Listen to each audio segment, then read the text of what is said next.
বান্টু, আজকে তোমার বায়োলজির এক্সাম নেব, ঠিক আছে? সময় 1 ঘন্টা, 10টা কোশ্চেন। যদি একটা কোশ্চেনও বাদ যায়, তোর পিঠে সব চামড়া আমি তুলে নেবো, কিন্তু মাথায় রাখিস স্যার কথাগুলো স্যার আমার। স্যার আজকে হবে না স্যার, আজকে পারবো না স্যার, আজকে পারবো না, পরদিন ঠিক হয়ে যাবে স্যার, আজকে ছেড়ে দিন। পারবো না বললে হবে না। তোকে তো কালকে বলেছিলাম প্রিপেয়ার হয়ে আসবি। স্যার আমি ভুলে গিয়েছিলাম। 1 hour later. এই এই জানোয়ারের বাচ্চা, এটা কি লিখেছিস তুই? কোশ্চেন ছিল হোয়াট ইজ রিপ্রোডাকশন, আর তুই কি লিখেছিস? নিচের দেওয়া লিঙ্কে ক্লিক করুন। এসব কি লিঙ্ক? এগুলো কিসের লিঙ্ক? স্যার আপনার একটা 19 বছরের ছেলে আছে না? হ্যাঁ আছে তো। তো স্যার আপনার ছেলেকে জিজ্ঞাসা করুন, ও বলে এই দেবে। এই এই সুরের বাচ্চা, এগুলো কি কিসের লিঙ্ক এগুলো? আরে স্যার বললাম তো, মানেটা আপনার কি? ছেলেকে জিজ্ঞাসা করুন, ও বলে দিবে আপনাকে। আপনি একটু সাইডে নিয়ে জিজ্ঞাসা করবেন, ওর সব বলে দিবে। আচ্ছা ছাড়। নেক্সট কোশ্চেনটা ছিল, বলা ছিল যে ফিমেল বডি স্ট্রাকচার আঁকতে। বাহ, এটা তো খুব সুন্দর রেখেছিস। বাহ, thank you thank you thank you so খুব মাচ সুন্দর স্যার, রেখেছিস। Thank you.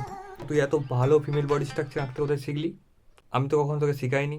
স্যার বলছি তো, আমার শেখার পেছনে আপনারই প্রেরণা না, রয়েছে। আমি তো তোকে কখনো শেখাইনি। তাহলে কোথায় শিখলি? তুই কি অন্য কোথাও টিউশন নিচ্ছিস বায়োলজির? না না স্যার, কি যে বলেন। নিসনি? তাহলে কি করে পারলি? কে শিখিয়েছে তোকে? স্যার আপনার একটা 18 বছরের মেয়ে আছে না বাড়িতে? হ্যাঁ আছে তো। তো স্যার বেশি কিছু না, ওই দেখিয়েছে, না মানে ওই শিখিয়েছে আর কি। আচ্ছা আচ্ছা, আমার মেয়ে শিখিয়েছি। আচ্ছা, এই এই, কি বললি তুই? আমার মেয়ে শিখিয়েছে মানেটা কি? স্যার বলছি মানেটা আপনার মেয়েকে ইউজ করবেন না। এই জানুয়ারি বলো, বাচ্চা শুনে থেকে শুন। তোর বাপের নাম্বারটা দে। কেন তোর স্যার, বাপের বাবার নাম্বারটা নাম্বার দে নিয়ে আমাকে, আপনি দে। কি করবেন স্যার?